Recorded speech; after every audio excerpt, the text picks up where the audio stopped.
I won't sugarcoat it. The diet can be hard to start. The first 2 weeks can be terrible. You give up a lot of comfort foods. Plus, you will need new cookbooks. So, switching to a ketogenic diet isn't the first thing that pops into your head when you hear cancer. But the diet works. I steadily lost weight without substantial hunger or changes to my limited exercise program.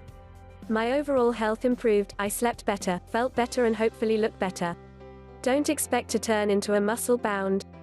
There is unfortunate hype surrounding this diet. There are no magical ketone supplements that turn you thin.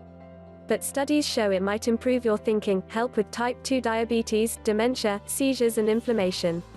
Every diet has its detractors. Recent news has been particularly harsh with dramatic headlines. Some considered it a fad. Others questioned sustainability. So, are they right?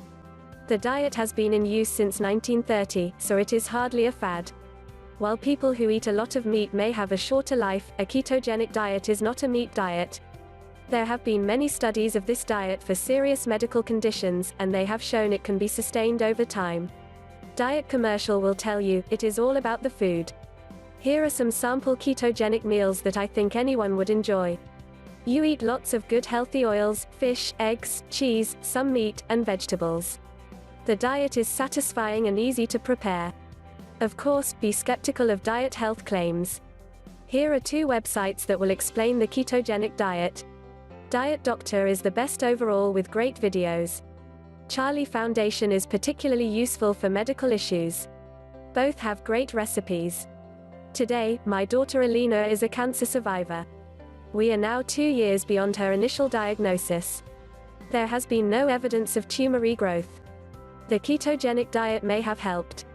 Please support brain cancer research so we can find out. Survival is the best ending to our story.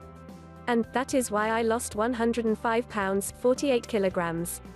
I wanted to thank Dee for being a great resource for both my daughter and myself during our ketogenic diet.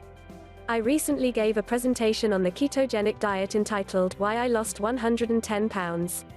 This was done in the format of an Ignite presentation, 20 slides 15 seconds each, 5 minutes total, so there wasn't a whole lot of room to give details. You can watch my talk here, comment congratulations, Tom on your success, and our very best wishes for your daughter in her struggle. While a ketogenic diet has been proven to help with weight loss and other metabolic issues, the effectiveness as a complement to other treatments for brain cancer is still largely unknown, as no major human study on it has yet been published. In theory, and in the opinion of some experts, it might have a positive effect used in addition to conventional treatments. We have explored the topic in this article. Regardless of the outcome, by participating in a study on the ketogenic diet for brain cancer, your daughter will help advance the knowledge on the topic. For the 200,000 people worldwide who get a devastating GBM diagnosis every year, she'll potentially offer hope.